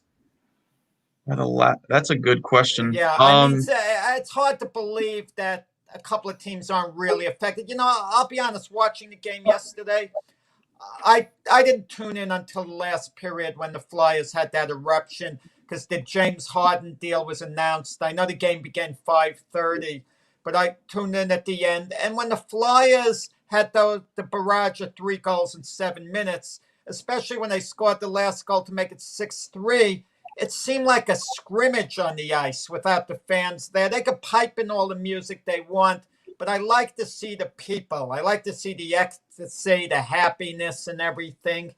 And it was missing as a viewer. I wonder how the players feel not having those, cheers and the people there. Well, Jack, I think the big thing here is that every team wants fans in the stands. I mean, it doesn't matter if you sell your building out every game or you sell 50 seats a game. I think that, the fact that there are no fans there definitely kind of messes up the players' perception of the arena. You're generally going into arena, to play a game, and it's very loud, it's very energetic. The fans are, riling you up. And, when that's not there, it can be a little bit hard. But I don't think there's any team in particular that really got affected by the lack of fans. I think, maybe if you're the home side anyway, the fans could generate momentum. But I think at the end of the day, whether there's fans in the building or not, every team is just there to play their game, and they're just there to win games and make it to the playoffs. So I don't think anything's really changed. It may have seemed like a scrimmage last night, but I think the goal is still the same. Well, Carter, just to follow up on that really quick, of course, the Bruins and the Flyers last year had the best home records in the league, and they both fell in the playoffs. But let's get to today's games. We got a lot of locals. We got the Bruins versus the Devils. The Sabres are playing the Capitals, and then you mentioned the big one is the Islanders and the Rangers. What's your thoughts? Take one at a time and tell us your thoughts on what you think is going to be important for either of these teams to come out on top. Well, I think the big game that I'm going to be paying attention to is the Rangers and Islanders. I don't know if you can see it in the background, but I actually have all my Islander jerseys up because I know that we were doing the Rangers today. Right. I think that, if you're looking at it from an Islander standpoint, I think the big thing here is just to play your game from the start. You don't want the Rangers taking over. The Rangers are a very fast-paced offensive team. The Islanders like to slow it down a little bit more, and they like to play defense. So it's really going to be a battle of the strategies tonight, the Battle of New York. I don't know if I can pick a winner to come out on top yet. I don't really have a feeling about who's going to take that one yet. If we're looking at the Bruins and the Devils anyway, I think the big thing for the Devils is just to it's much like the Islanders and the Rangers, right? It's just to play your game, stand your ground. The Bruins are a very good team, and let's face it, the Devils really aren't. They're rebuilding. They have a lot of young talent coming up right now, and they're still developing their roster. I think the big thing for the Devils is just to, play your style of hockey. Don't let the Bruins push you around, and I have a feeling they'll be okay tonight. And with the Sabres, Carter, they always jump out quick, it seems, and kind of fall off at the end. What do you see for the Sabres tonight? Sorry, Mac, who are the Sabres playing again tonight? The Sabres are up against, I think it's the Capitals. Let me double check it for you. But I think the Sabres, let me get to the Sabres. And the Sabres, I mean, it's 50-50 whoever you talk to, whether they're going to sneak into the playoffs, whether they're taking that next step. The Sabres step. and the Capitals, Carter. Okay. To answer both of your questions, I think that the big thing with Buffalo this year is they have to come out, in seasons past, they've had stretches of 10+ games where you've won all these games and you're sitting in a really good spot at around the 25-30 game mark, and then after that it's just all downhill. I don't know what happens in Buffalo when that happens, but I think if they can get out to a start like that this year, I think they can make the playoffs. If you're looking at tonight against the Capitals, the Caps are going to be a tough test. I mean, they've been one of the best and most consistent teams in the NHL over the course of the last few seasons. The one thing that I think might work to Buffalo's advantage is the fact that Washington doesn't really have a lot of experience in the net. You're looking at a guy like Ilya Samsonov, who might have been good, over the course of his time last season when he was in net for the Caps. But last season, you had a guy like Braden Holtby to kind of cushion Samsonov's fall if he couldn't go for a game. Holtby's in Vancouver now, so now this is either Samsonov's net or bust. So I think if Buffalo can try and put a lot of shots on early, just try and beat the Capitals with a dump and chase game and just beat them on the outside with their speed, I think they should be okay. Excellent. Hey, Carter, thank you. That was a tremendous report you did covering all the hockey, giving a quick look at the Rangers. Next week we'll talk about more of the games, and then we got our last local to take a look at, and that will be the Devils. Will have an example of how they play, not a big example, but a little bit of how they play as we talk about them. And again, tremendous job today, Carter. We love having you on, and you teach us a lot because we're still learning. We're still trying to get back to where we were years ago and enjoying this game. And I'm more excited this year than I've been in years. So, and that has a lot to do with you. So thank you for coming in, and we'll see you again next week, Carter. Great job. Thanks guys, for having me. I appreciate it. And let's go Islanders. Mac and myself have to be impartial, but I grew up an Islander fan. But I flip. I grew up a Net fan, and after the deal yesterday, I'm putting my Net fandom on hold. I'm kind of rooting for the Knicks a little more right now. So I've always been a Whaler Ranger fan, and I kind of, like I said, fell out of touch for a little while, but I'm back, and I'm really enjoying having you on every week. Carter, you have a great day. Enjoy the hockey, my friend. Thank you, guys. You too. So there you go, Jack. The great Carter B giving us our little hockey update. Right after these messages, Jack, we'll be back on the other side with a guy named Samuel Shaw, and he has a great show over there called the Big Shaw Sports Podcast. He'll be joining us right after these commercials. So we'll be right back, folks. Stick with us, and we'll get to introduce you to the Big Shaw Podcast, and that'll be right after these little bit of messages we got to do. We'll be right back. If you served honorably in our nation's armed forces and you're looking for a way to continue serving your fellow veterans in your community, then join AMVETS. Each year, AMVETS members volunteer millions of hours at VA healthcare facilities from coast to coast, helping to improve the lives of their fellow veterans through the VA Voluntary Services Program. AMVETS posts and departments also participate in a wide variety of community service projects, ranging from Americanism in our schools to supporting the Special Olympics and Boy Scouts of America. If you no longer wear the uniform today, you can still serve through the AMVETS by joining today at amvets.org. When you hear the word asthma, you probably think of shortness of breath, coughing, or inhalers. Lots of things can trigger asthma, but the fact is that asthma doesn't just attack, it can kill. But with proper medical management, asthma is controllable. If you experience shortness of breath, wheezing, tightness in your chest, or persistent nighttime coughing, You may have asthma. See your doctor and get the facts. You'll breathe easier. For more information, call 211 Info Line. A message from the Connecticut Department of Public Health, keeping Connecticut healthy.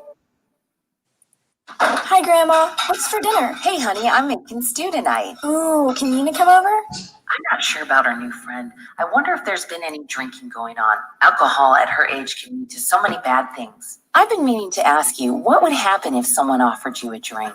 Grandma? This is hard. She's so young, but I know I need to talk to her about it now before someone tries to give her alcohol. If anyone ever does offer you a drink, I want you to say no. I have too much respect for my family, and I don't want to get in trouble. Okay. Really? I promise, Grandma. I love you too. Okay, how about tasting this stew and telling me what you think? Some children may try alcohol as young as 9 years old. It's not too early to talk about drinking. For tips on how to begin the conversation, visit underagedrinking.samhsa.gov. That's underagedrinking.samhsa.gov. This message brought to you by SAMHSA and this station. If you talk and they will hear you every single time. Oh, we're getting killed. Yeah, well, Kyle's not here. How come? Kicked off the team.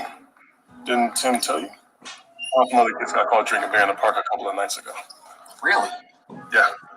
Zero tolerance. He's out for the season. Come on, it's the first offense, right? That we know of. But why should that matter? He knew not to drink. Clear the mat. That's what we expect from him. What have you said to Tim? Nothing really. You know, a lot of kids try it at this age, so. Yeah, well, a lot of kids don't try it too.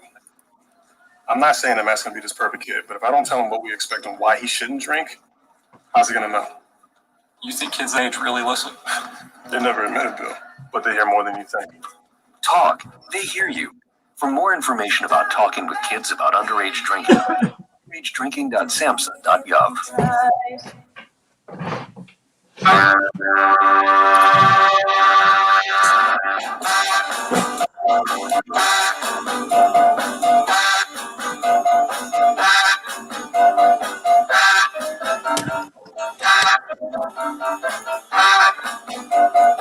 Good morning, everybody, and welcome back to the Mac and Jack Sports Show on live, Wednesday through Sunday, 8 to 10 a.m. I'm your host, Mac, with your co-host, the great Jack Hirsch. And Jack, so far, I mean, we've had a real busy show. It's flying by. A couple of great guests so far. We had on our boxing expert, the great Iceman, John Scully. We had Carter B. With our NHL report with hockey season just starting. He'll be with us every week. And we have a special guest today, Jack. We have a guy that is new to the Northeast Streaming Sports.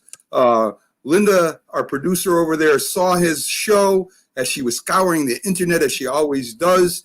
And she came upon this guy, and she said to me, this guy has it together. He's a great conversationalist. He can do it solo. He can do it with his guest host. I mean, this guy's got it all. So as I Listen, and I'm glad you're finally giving our producer Linda some credit, because normally you like to take all the credit. Matt saying, I got this, I got this guest, I got that guest. Once in a while, you throw me a small bone. Yes, but once still, in a while. I mean, I'm glad you're letting, spreading the credit around. Yeah, he's been backstage and he's been watching the show. He can hear us, but we can't hear him. So what I'm going to do is I'm going to bring him up so we can hear straight from Louisiana, if I'm correct, as Samuel Shaw and the Big Shaw Sports Podcast. How you doing today, Samuel? I'm doing good, guys. How about y'all? Oh, we're doing great, Samuel. If you don't mind, we'll keep you on for the last half hour of the show all the way through, if that's good with you, if you got time. That's good. Yeah, that's good. I got time.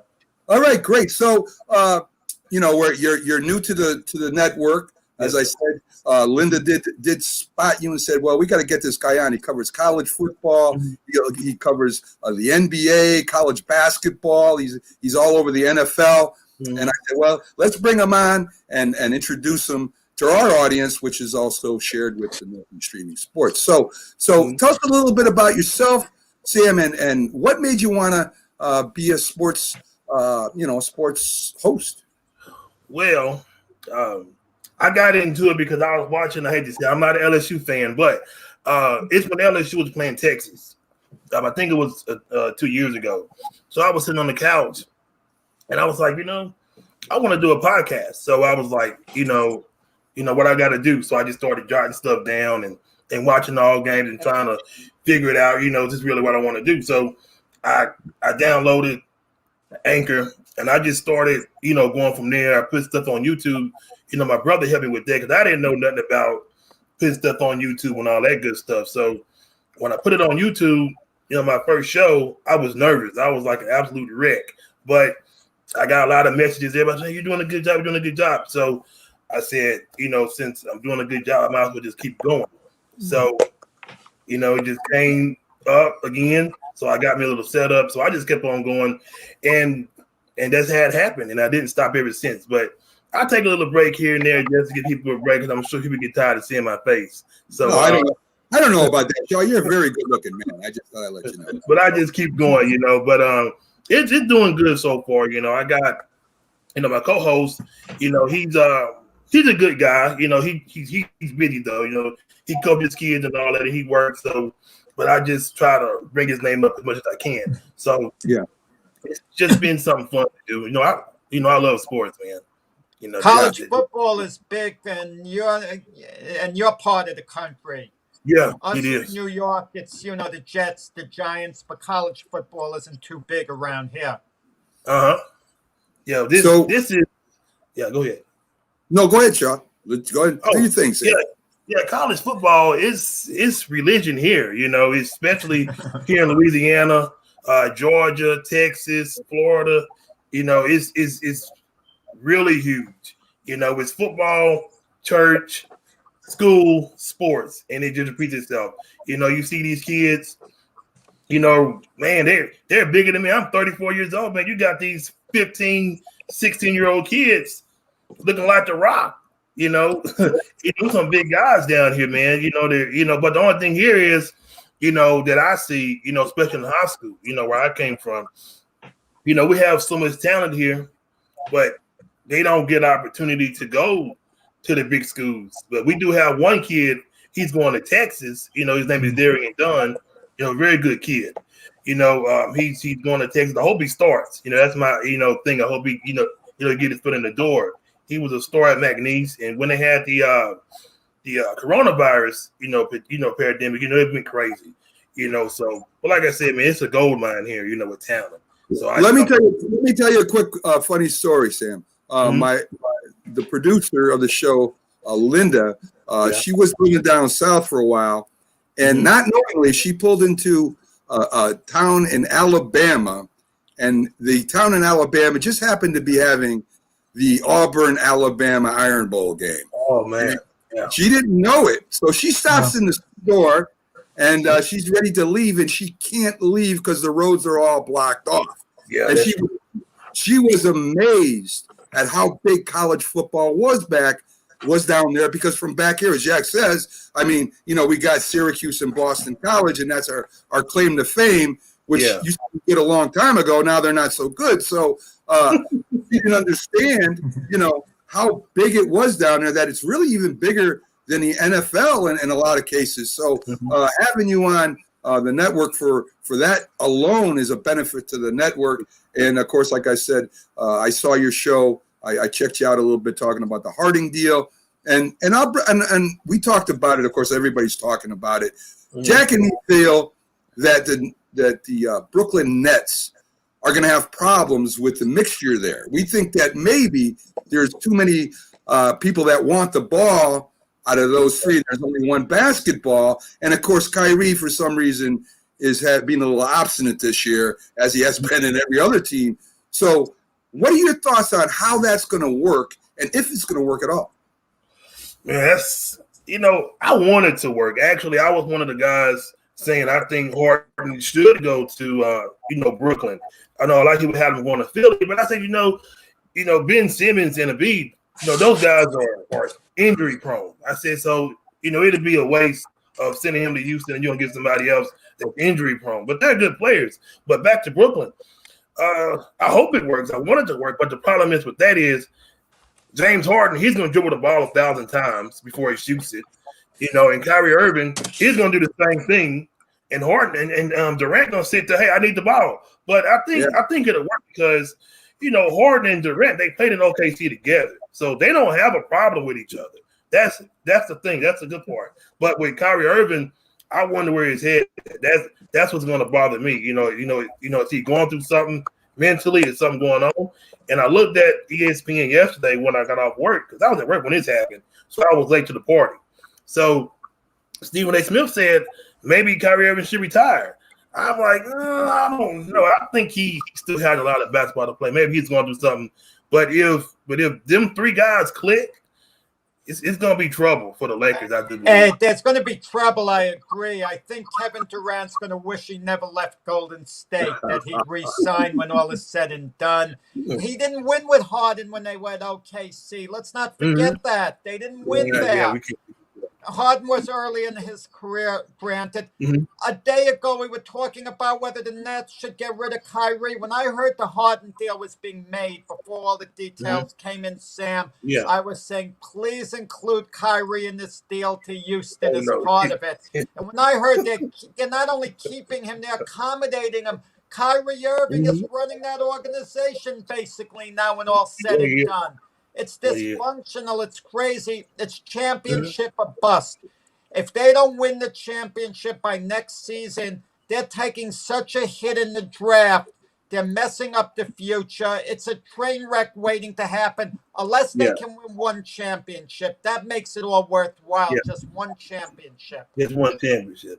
Yeah. And I did tell somebody else this too. I said, now, if Brooklyn want to, do they want to get to the playoffs and that's it? Or they want to get to the championship.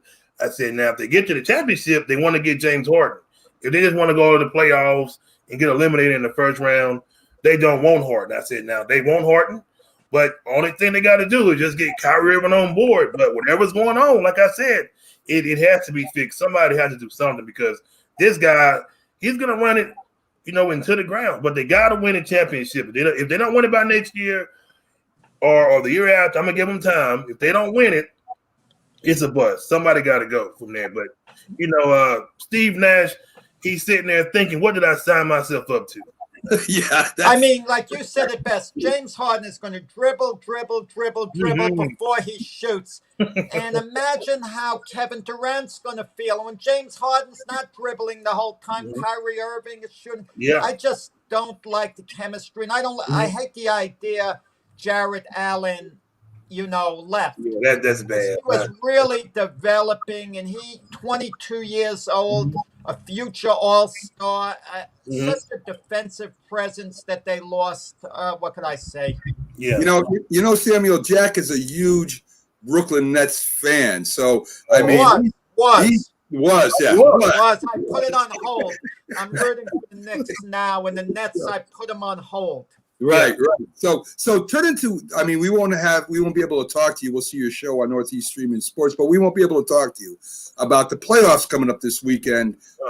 Some good games. Believe it or not, I like a couple upsets here, and you're going to think I'm crazy, Samuel, but I like the Rams. Believe it or not, I think their defense is awesome. I think their running game is good, and the play action pass will work off of that. So I think they have a legitimate shot against Green Bay. And I also, believe it or not, I like the Browns, and I'm going to tell you why. I'm going to tell you why. They remind me a lot of the New York Giant teams of the 2007 and 2011 seasons. They weren't great, but they had a good, solid running game. They had a great play-action pass with Eli Manning, and their defense was very aggressive. The Browns, if they can establish the run against the Chiefs, they're going to take their offense off the field, and if they can get pressure on Mahomes when he is there and force him to a couple of mistakes, they have a shot. They already showed they can score points against Pittsburgh. They can do it. But I'm telling you right now, that offensive backfield and that running game of the Browns is going to give the Chiefs fits. So both, believe it or not, I like both underdogs in those games. What do you think? Well, I'm a big Cleveland Browns fan. And before I get to that, I am a big Syracuse Orange fan. I am a diehard Syracuse Orange fan. I know we suck right now. We're not doing too well. We're horrible. But man, I don't see Cleveland going into Kansas City. I hate to say it. I got phone calls all night saying, "Hey, don't do that to us on live." I said, "I have to. I have to do it." I don't see my Cleveland Browns going into Kansas City and beating the Kansas City Chiefs. I think we'll get ran out the stadium. Honestly, I think we are, because if you put pressure on Patrick Mahomes, you can do it if you want to, but be careful. But be very careful. He can throw on the run. He can just run, but he's not. I don't want to, just be horrible, but he's not a super great passer. But he can get the ball down the field in a hurry. Who's going to hold Tyreek Hill? I know Denzel Ward. He's off the injury report now. He's going to play, but I don't think he's that same cornerback that he once was. He's injury prone, and Tyreek Hill is going to eat their lunch. He's going to eat their lunch. Then you got that great tight end back there. Who's going to stop him? We don't have Travis Kelce. Don't forget Sammy Watkins, who would be a star on most other teams. Listen, Jack, they're all great receivers, but that running game of the Browns is bad. Now, if they run the ball down their throat, it can be a game. But it should be good. With the Rams, the boys got a good defense. And if Aaron Donald had his way, it's going to be a long night. And if Jalen Ramsey, if he can shut down, I forgot who their receiver is. It's because I don't really watch the Rams that much. But, Jalen Ramsey, he is one of the best cornerbacks that I've seen. And Jair Alexander, I like him. He's dangerous. I think he's going to be the X factor, because nobody really throws the ball his way, because he's just that good. But I don't know who's starting for the Rams. I don't know if it's Jared Goff or the other guy, but if I was the coach, I wouldn't even play, Jared, because he don't have no hand. He's injured, so I wouldn't, waste him out there. That's just me. I'll let the other guy come in, the backup quarterback come in. Yeah, Johnny Wolford. Yeah, they might activate Blake Bortles off their practice squad. I mean, that would be crazy if he was in playing. Well, if the weather's bad in Green Bay, field position is going to be so important. Oh, yeah. And the Rams have the best punt in the game in Johnny Hecker. Mm-hmm. So that's something to consider. Yeah. Guys, I just think that, we saw what happened to Green Bay when they went up against that San Francisco defense last year. I'm not comparing the Ram defense to them, but it's similar. I mean, they have a great defense. They can rush the passer, and not taking anything away from Aaron Rodgers. He's had an unbelievable year, and Green Bay should win that game. But I mean, we'll see what happens. Mm-hmm. So, since you're sticking with us, we do this every Thursday.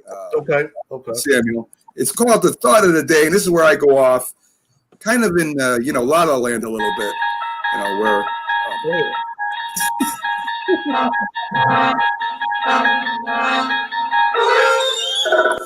So, guys. It's a strange culture, right? I mean, if you look at sports in general, you look at the NFL, MLB, the NBA, they're huge business, hundreds of billions of dollars a year. And with the playoffs coming up, there are governors right now that are opening up the stadium and letting fans in, but yet they're shutting down restaurants. They're closing bars because of restrictions. They're putting people out of work.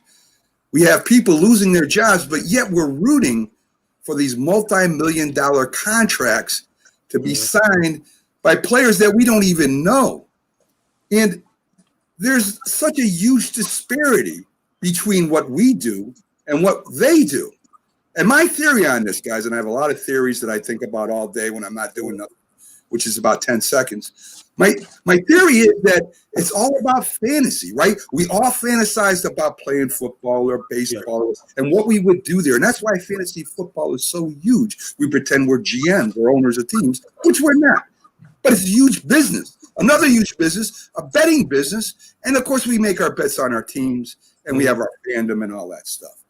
So why in the world would we care whether DJ LeMahieu gets 5 years at $150 million, or that Tom Brady signs a contract for $120 million, or even the greatest quarterback right now in the game, Patrick Mahomes, signs a contract where he can own a team? What makes us so excited about that when our friend down the street has just lost his job. It's a strange culture, guy. Yeah. So what are your thoughts on that? Yes, it's crazy. I'm not gonna lie. When Patrick Mahomes, man, he signed that contract, I said, "Oh my God, he's almost $500 million." I said, that man's a billionaire. Does he need all that money? Does he deserve it? I can't lie. The man does deserve it, but I was kind of jealous. I got mad. I said, I don't even make that much. Don't even think about writing a check like that for me at work. I know for y'all two guys, y'all probably be chilling at home, relaxing. But oh man, I was like, man, somebody could use that money. You got somebody homeless right now that can probably use some of that money. And I love it. But I can't necessarily say I got a big problem with it. I just wish, man, give us some of that money. But let me tell you something. It's supply and demand. I get so annoyed when people are criticizing Jerry Jones over this Dak Prescott contract situation. Yeah. I mean, he's not one of the top 3 quarterbacks, not one of the top 5 quarterbacks in the NFL, more like 7th, 8th, or thereabouts. He's a heck of a quarterback. He deserves big money, but not Patrick Mahomes type money. Yet Jerry Jones is getting criticized. Well, he's not signing him. He doesn't want to sign him. He obviously wants to sign him, but it's got to be within reason, and fans don't seem to understand that. There are very few players in sports who really deserve basically a blank check. Maybe Patrick Mahomes was one of them, and he basically got that astounding contract. But he's young. He's going to be there the next 10 years, and he's going to just, he's going to be outstanding. Yeah. But I just Well, don't Jack, get fans.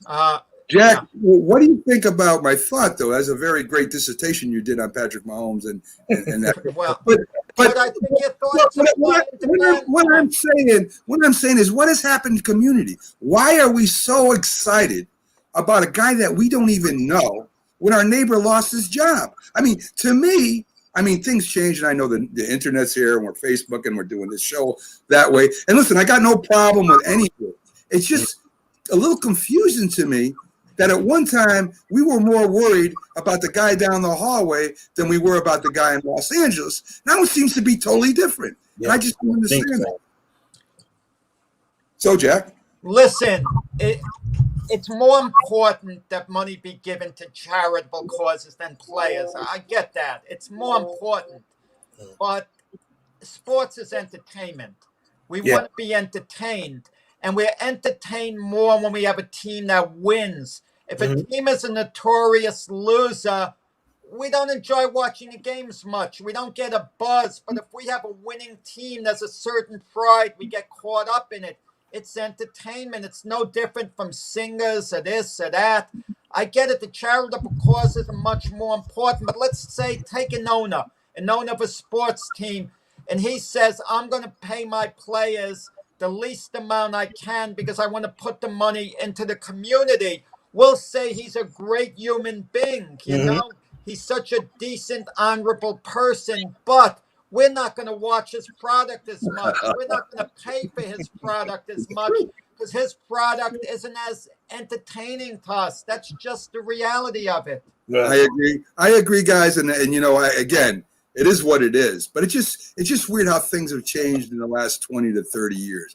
So our next segment is This Day in History. This is where I give you guys what happened in this day in history. If you got any comments, please chime in. So in the first NFL's first Pro Bowl in 1951, the AFC beats the NFC 28-27, and a guy named Otto Graham, quarterback for the Cleveland Browns, was the MVP. And Jack, I know you know this, and then hopefully Samuel knows a little bit about this. But Otto Graham was an incredible quarterback. In the 10 years he played, he broke and set records that were not broken for years and years after. We talk about the great Jimmy Brown, but we don't talk about the great Otto Graham, Jack. No, nobody talk about Otto Graham. Otto Graham would coach the college all-stars late on against the NFL, and he really got into a dispute with one of my favorite all-time players, Johnny Sample, who was the defensive captain of the New York Jets Super Bowl winning team. But Johnny Sample would tell the story when he got drafted by the Baltimore Colts. His coach, Weeb Eubank, told him, not to play offense at all. You know, because Johnny could play two ways because the coach drafted him as a cornerback. And Johnny told that to Coach Otto Graham what Weeb Eubanks said he should do. And and then Otto Graham just stuck Johnny Sample in for a couple of plays at the end of the game. You know, token stuff. And since then, they hated one another's guts. And then Johnny Sample's last game after winning the Super Bowl, he played for the Jets against the college all-stars who were coached by Otto Graham. And he got into it really bad with Otto Graham at the end of the game. And it was really, and Otto Graham would say, Sample's a dirty ball player. I'd never have him on my team, and back and forth. Otto Graham had a greater legacy than that, Mac. I got a little carried away. It was a great quarterback. And, you know, and people forget he coached as well. Yes, he did. Yes, he did. So speaking of Jim Brown, he was the MVP in the 1962 Pro Bowl, the 12th one. He was co-MVP with Green Bay Packers defensive tackle Henry Jordan. Jimmy Brown, Jack, the greatest running back of all time. Prove me wrong. I'm not going to argue that. JB got hosed out of the Heisman Trophy award at Syracuse because he was African American, and at that time, you know, I don't have to, you know, expand on that. It was crazy. Yeah. He just got hosed out of that award. There should be a way they should go back in time and maybe let Jim Brown be a co-winner of the award if that were possible, but whatever. So Samuel kind of raised his eyebrows at me when I said the greatest running back of all time. And I'm going to tell you why I say that. And Barry Sanders is there. Of course, Walter Payton is. They're all there. Jimmy Brown accomplished more in his short term than any other running back in a less amount of games. And Jimmy Brown not only had speed, power, could catch the ball out of the backfield, and he left the game early. If he stayed and he played a 16-game schedule right now, they wouldn't touch him in records. I was that Samuel. I don't think, you're right about that. The one thing that bothered me, Sam, about JB is he didn't block. No, yeah. You know, at that time, he didn't want to block. He felt it was beneath him because such a great running back in his attitude. So you asked me to block. But to his credit, he said after he retired, he wished he had blocked. He had done it. Yes. Sam's looking at us like, I don't even know what the heck you guys are talking about. So anyway. Sam knows all about JB. I mean, come on, Mac. I have to Google him. I mean, I knew who he was, but I have to Google him. Who's this guy? But Jimmy Brown, the great Jimmy Brown. Yes, he does. Best running back. I mean, best pure running back in NFL history. Barry Sanders is right there, too. I would have to. Barry Sanders' dad said that Jimmy Brown was better than his son. He loved Barry Sanders. They put his son behind, you know, Jimmy Brown. We can do that. We'll put him out. Yeah, we do that. So in 1975, guys, Walt Frazier's MVP of the 1975 NBA All-Star Game. People do not realize what a great guard Walt Frazier was. I mean, as time goes on, our memories fade. What he did in the championship when they talk about Willis Reed was unbelievable. He was one of the greatest guards in the game, especially at that time. A great guard, Jack, and maybe should get a little bit more credit. I'll tell you, Sam, people talk about the modern athletes, the way they dress up, they try to be cool. Walt Clyde Frazier was cool before then in the 1970s. The way that man dressed with the peacock, the hat, the fur coat, he was the epitome of cool on and off the court. Yes. So great player too. Yeah. Yes, he was. He was Clyde, the Glide Frazier. So in 2020, we only got one for one more, guys. I got like a list of these things. In 2020, Alex Cora is fired as Astros manager because of the MLB investigation of the sign stealing. But he is with the Boston Red Sox. He's back there again, guys. Yes, fired as Red Sox man. He's back, so that's good. He served as a suspension. What do you guys? How long do you think the Red Sox before they become knocking on the first place door again? We'll go around the horn real quick, guys. What do you think, Sammy? You think the Red Sox will be competitive again within the next couple of years? You mentioned that. I hate the Boston Red Sox. I'm a Yankee fan. I don't say nothing positive about the Red Sox, even if they would offer me $1 million to say something positive about the Boston Red Sox. I will say this: I give them since I don't like him, I give him maybe 2 years. I'll go with 2 years. Doing the bounce. And I Jack, agree with Sam. I'm with you both. I think he's a great manager. He's great for the city. We're all New York fans up here, but Samuel, when we cover him, and especially the Yankee fan I go back to the late '60s being a Yankee fan, and I respect. Believe it or not, I don't hate the Red Sox. I respect them. I think that they're a lunch bucket team, and they've always played tough against the Yankees. And I love rivalries anyway. So I do. I'm not a hater, but man, I love it when the Yankees beat the heck out of them. I really do. Yeah. So, guys, that's it for the show, believe it or not.